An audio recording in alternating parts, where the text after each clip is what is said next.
Olá, alunos do quinto ano, tudo bem com vocês? Essa semana vamos fazer uma revisão dos assuntos aplicados semana passada. Daremos início em forma de slides para que vocês possam também fazer a escrita desse conteúdo e registrar no caderno. Passarei também os números de páginas onde se encontram alguns exercícios e quando voltarmos vamos fazer uma grande revisão de todos os conteúdos a serem aplicados, ok? Vamos começar? Vamos lá, prepara aí um caderno, uma caneta, um lápis, uma borracha que vocês vão precisar, certo? Peguem também um módulo de vocês para que vocês possam também fazer com que isso seja uma forma mais fácil de estudo. Vamos dar início sobre os substantivos, que é tudo que nomeia coisas ou seres. Substantivo ele também pode ser visto ou pode ser sentido. Ele pode ser também prescindido de um artigo, por exemplo, a caneta, o lápis, a menina, o menino, ok? Então vamos dar início. Aqui que eu separei os tipos de substantivos, que são os simples e os compostos. Coloquei aqui também os conceitos de cada um e exemplifiquei. Então, substantivo simples, ele é formado por um só radical, ou seja, uma só palavra. Como aqui exemplo, pedra, pedreiro, jornal, jornalista. Já os substantivos compostos, eles são formados por dois radicais, ou seja, duas palavras, para que a gente possa formar uma única palavra. Eu coloquei aqui, ó, pedra sabão, homem rã e passatempo. Vejamos agora outros exemplos. Exemplos de substantivo simples. Substantivo simples, como eu já tinha falado, né? Ele é formado apenas por um radical, uma só palavra. Eu coloquei aqui para que vocês pudessem ver. Casa, outro exemplo foi boneca, garrafa. E nós temos aqui para substantivos compostos. Eu coloquei aqui, ó, guarda-roupa, beija-flor, guarda-sol. Vejam que são duas palavras para formar uma única palavra, ou seja, os compostos precisam de dois radicais, ok? Agora vejamos também os outros tipos de substantivos, que são os primitivos e os derivados, tá? Substantivo, quanto à sua formação, ele pode ser o primitivo e ele também pode ser derivado, né? O primitivo, ele é um substantivo que não se origina de outra palavra, existe na língua portuguesa, por exemplo, a palavra pedra, jornal, gato e homem. Por que é primitivo? Porque ele é a primeira palavra a ser formada, ele não precisou de outra para existir.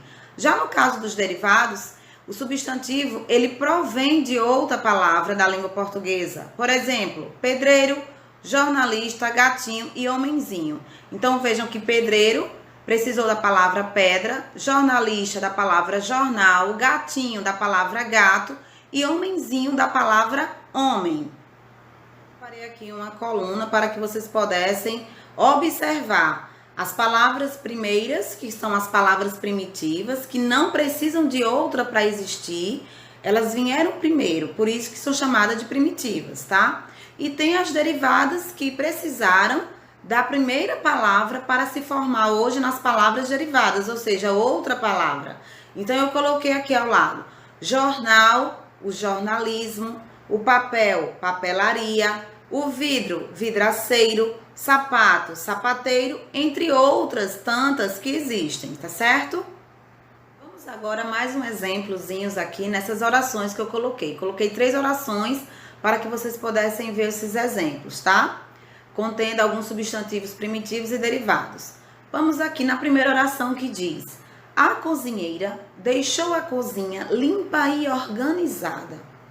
Vejam que a palavra cozinheira, ela veio da palavra cozinha. Ou seja, cozinha foi a primeira palavra, a palavra primitiva. E cozinheira já se derivou dela. Na outra oração diz: comprei um lindo sapato na sapataria ao lado da minha casa. Então, veja que a palavra primitiva sapato, né, originou, né, a palavra o quê? Sapataria. Já o jardineiro fez um lindo trabalho no jardim. Então, jardineiro é um derivado da palavra jardim. Jardim é a palavra primeira, a palavra primitiva. E jardineiro veio da palavra jardim, ou seja, derivou-se de jardim. E esse esquema, ele é também conhecido como mapa conceitual. Estou aqui apresentando para que vocês possam dar uma observada. O que seria esse mapa conceitual, professora? Seria palavras-chave sobre o conteúdo aplicado para facilitar o estudo de vocês. E que este exemplo que eu estou dando aqui, ele vai ser sempre usado até o término das nossas aulas, pois isso facilita muito para que o aluno possa aprender de uma forma simplificada. Quando voltarmos, eu vou explicar passo a passo sobre esses esquemas para que vocês possam entender melhor, certo? Eu coloquei aqui para que vocês pudessem observar o que foi trabalhado hoje, que foram os substantivos primitivos e os derivados, os simples e os compostos. Os demais, vamos trabalhar nos próximos bimestres, ok? Mas aí, a gente vai depois explicar cada um para que vocês possam entender melhor. Vamos aqui esses substantivos compostos. Prestem bem atenção, porque é uma regrinha que a gente tem que ficar bem atento. O hífen aqui, nem sempre ele está nas palavras compostas. E a gente precisa entender muito bem aí essa regra. Por exemplo, para a palavra aí lobisomem, eu usei a palavra lobo com a palavra homem, formando, dá uma igualdade de lobisomem. A mesma coisa, girassol, a palavra é girar mais sol. Perna mais longo, formou a palavra pernilongo. Rodar mais moinho, a palavra roda-moinho. Passar mais tempo, formou a palavra passatempo. Então, alguns substantivos compostos, eles não são separados por hífen, mas quando isso ocorre, acontece que ele pode tanto perder letra, quanto ele pode também receber um acréscimo de letra, ok? Vejam também os exercícios nos módulos de vocês, tá?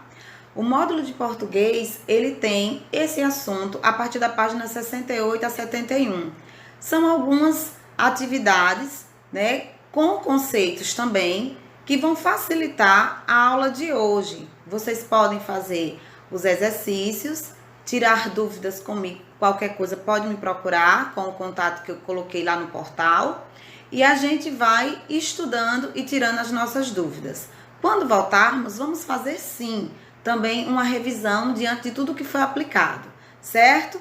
Nós temos aqui na página 68 um exercício que fala sobre Otávio e seus amigos, referente também às lendas urbanas, empregando tanto os substantivos primitivos, os derivados, como os simples e os compostos. Então, vocês vão fazer essas atividades no módulo e qualquer dúvida pode contar comigo, tá? Beijos e tchau, tchau!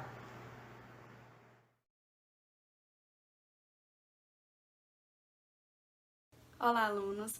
Hoje nós iremos dar continuidade à nossa aprendizagem, iremos ver mais um assunto hoje, fazer mais algumas atividades, porque não podemos parar de estudar, né? Então vamos lá! Hoje nós iremos aprender sobre o verbo can e vamos estudar a unidade 2, o primeiro capítulo da unidade 2, que tem como título School Band. Então, vamos primeiro entender o que é o verbo can. O verbo can é um dos verbos mais usados na língua inglesa e ele tem vários usos. Então, ele significa o verbo poder. Então, a gente vai usar ele quando a gente quiser dizer isso, quiser usar o verbo poder. Mas ele não só significa o verbo poder, porque ele também é usado para indicar habilidade, capacidade que alguém tenha ou alguma coisa tenha de fazer algo. Então, quando a gente for traduzir nesse sentido, quando quiser significar essa habilidade, a gente não traduz por poder, a gente traduz por saber. Vamos ver aqui os exemplos para que vocês entendam melhor. Ó, no exemplo 1 nós temos indicando essa capacidade, essa habilidade. Nós temos assim, ó, I can speak English. Eu sei falar inglês. Nesse caso, nós traduzimos para sei, porque estamos expressando uma habilidade, uma capacidade que se tem de fazer algo. No caso, a capacidade é de falar inglês. No segundo exemplo, nós temos aí, I can do this for you. Eu posso fazer isso por você. Aí, veja, aí ele já não está significando uma habilidade que eu tenha de falar algum idioma, de fazer alguma coisa, de tocar um instrumento, ou enfim, não. Tá dizendo que ele pode fazer alguma coisa, que eu posso fazer alguma coisa por uma outra pessoa. Então, a gente traduz como poder. No último exemplo, nós temos she can swim very well. Ela sabe nadar muito bem. Ela tem a habilidade, ela tem a capacidade de nadar. Então, na hora de vocês traduzirem a frase, vocês vão observar o que é que faz mais sentido. No exemplo 1, a gente sabe que a gente fala eu sei falar inglês. A gente não fala eu posso falar inglês, né? Então, quando a gente quer expressar uma capacidade, uma habilidade em português, a gente usa o verbo saber. Já em inglês, a gente usa o verbo can, que é o verbo poder, certo? Então, observem isso aí. Aqui, nós temos as diferentes formas de usar o verbo can. Como todas as vezes que a gente for estudar inglês, todos os verbos ou tempos verbais que a gente for estudar, a gente vai ver essas 3 formas, tá? Afirmativa, negativa e interrogativa. Então, na forma afirmativa, a gente usa quando a gente quiser justamente afirmar algo. Quando a gente quiser dizer que alguma coisa é fato, como a gente fez ali naqueles exemplos que eu dei anteriormente. Então, a gente vai colocar os sujeitos, né, que são os pronomes I ou I, you, he, she, it, we, you e they, e o verbo can. I can, you can, he, she, it can, we, you e they can, né? Então, eu posso, você pode, ele, ela pode, nós podemos, vocês podem, eles podem. Então, a gente vai usar simplesmente o verbo can em todos os sujeitos. Não existe diferença, tá? Qualquer que seja o sujeito, a gente vai usar o verbo can assim. Na forma negativa, como nós já sabemos, se a gente quer negar algo em inglês, a gente vai dizer not, certo? Então, se eu tô querendo dizer que eu não tenho a capacidade ou a habilidade de fazer algo, ou que eu não posso fazer algo, eu vou dizer I cannot. A gente vai colocar esse not depois do can, em qualquer que seja o sujeito, tá? Então, I cannot, you cannot, he, she, it cannot, we, you, they cannot, tá? E aí a gente tem ali short forms, que são as formas abreviadas, que é simplesmente quando a gente tira o ozinho do not e coloca esse apóstrofo, que seria assim, ó. I can't, you can't, he, she, it can't, we, you, they can't, tá? É só uma forma abreviada de dizer a mesma coisa, que não pode, que não consegue, que não sabe, que não tem a habilidade de fazer aquilo. E na forma interrogativa, assim como em todas as outras, nós iremos mudar a ordem da afirmativa, certo? Então, na forma interrogativa, nós teremos primeiro o verbo can e depois os sujeitos, diferente da forma afirmativa. É justamente o contrário. Então, quando eu quiser perguntar, eu vou usar primeiro o verbo can e depois o sujeito. Então, can I do this for you? Eu posso fazer isso por você? Can you take that for me? Você pode pegar aquilo para mim?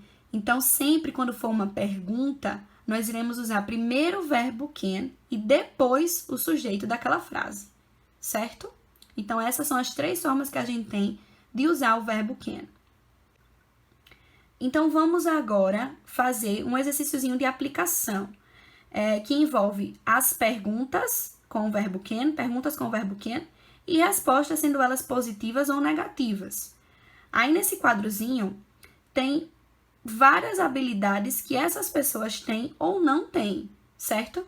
Então, a gente vai observar esse verdinho, quer dizer que a pessoa tem a habilidade de fazer aquilo, e o X quer dizer que a pessoa não tem. Então, vamos ver de que forma a gente responde isso em inglês.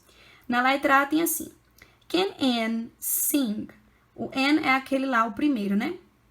Então, ele sabe cantar? Vamos ver. Tá ali verdinho, então quer dizer que ele sabe, né? Ou ela sabe. Ela sabe.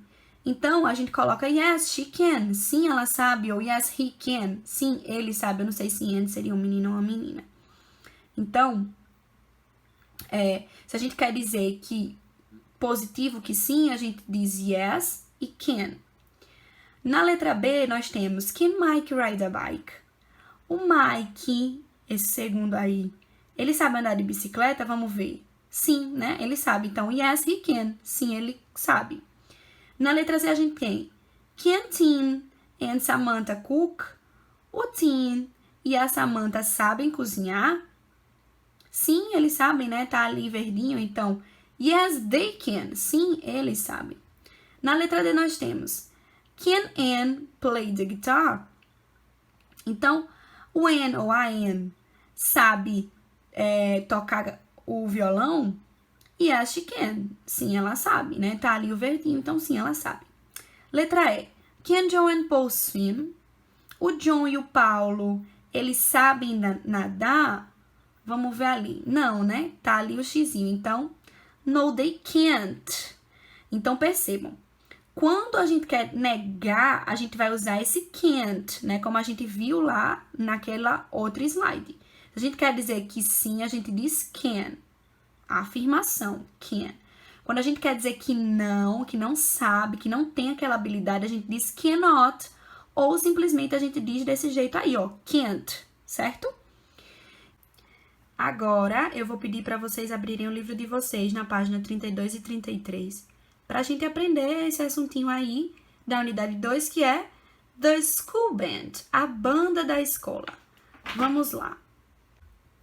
Antes da gente começar o diálogozinho, eu quero ensinar para vocês algumas coisas sobre o verbo play. O verbo play é o verbo que significa tocar, jogar ou brincar. Nesse verbo, a gente tem diferentes conjugações. São duas conjugações que a gente tem. Play e plays. A gente vai usar a conjugação play quando os sujeitos forem I, you, we e they. Então, a gente vai dizer assim, ó. I play, you play, we play e they play. Mas, quando os sujeitos forem he, she ou it, a gente vai acrescentar esse S no verbo play. Então, a gente vai dizer plays, certo? Essa é a conjugação do verbo. Então, a gente vai dizer he plays, she plays, it plays. Vocês vão observar isso no diálogo que a gente vai ver agora do livro, tá?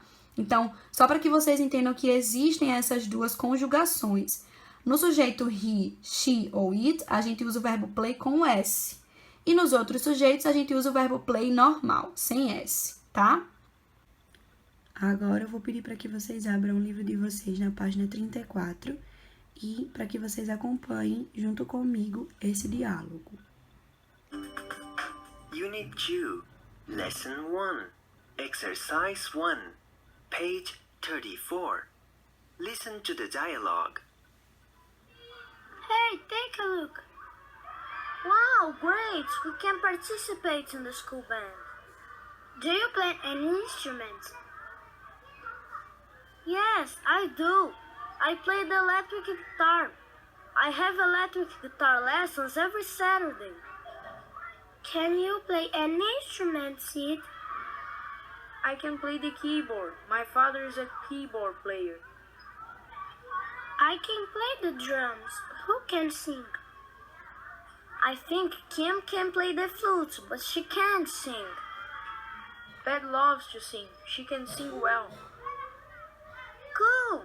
Let's subscribe and start practicing. The audition is after 6 days. Então, vamos entender o que foi dito nesse diálogo. Na primeira fala, o Willie diz assim, olha, vejam isso. E a Yuri diz, que legal, nós podemos participar da banda da escola. E a Willie diz, você toca algum instrumento? Do you play any instrument? Você toca algum instrumento? E o Yuri diz, sim, eu toco guitarra. E eu tenho aula de guitarra todos os sábados. E aí o Willie diz, você sabe tocar algum instrumento, Sid? E o Sid diz, eu sei tocar teclado. Meu pai é um tocador de teclado.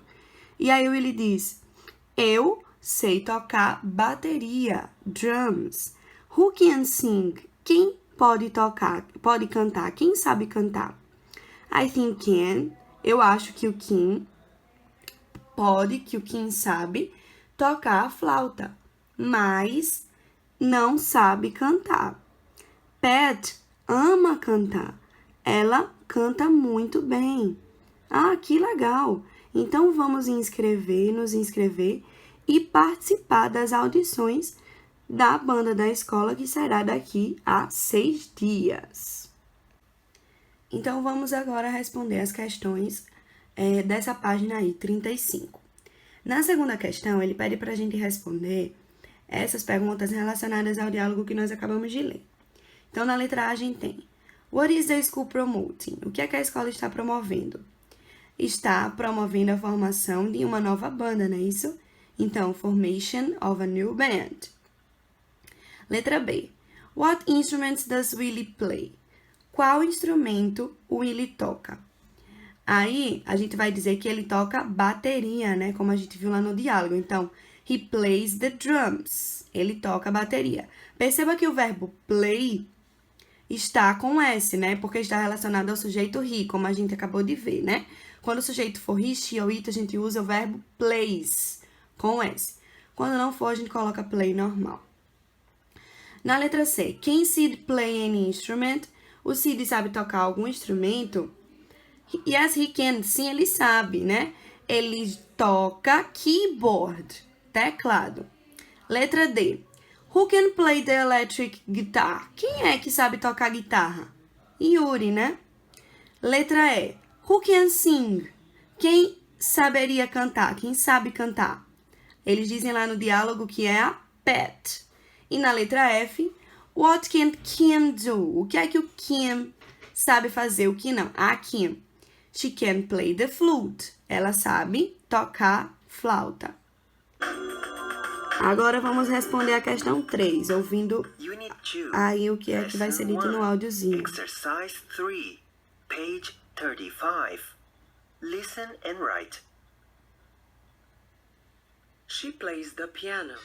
Ó, a primeira imagem, piano, He plays the drum. drum,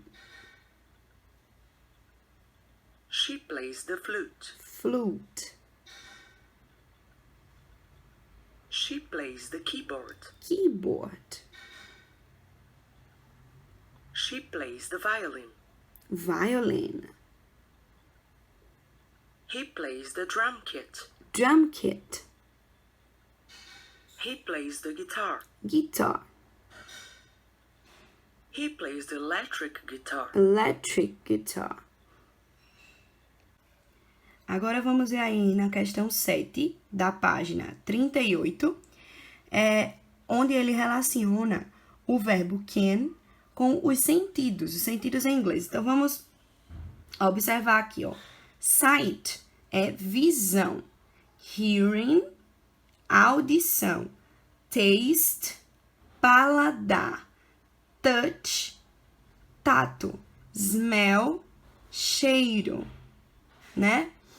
Então, aqui a gente vai ver, nas letras, nas alternativas, ele diz, na letra A, you can see with your, nós podemos enxergar, ver com os nossos olhos, eyes.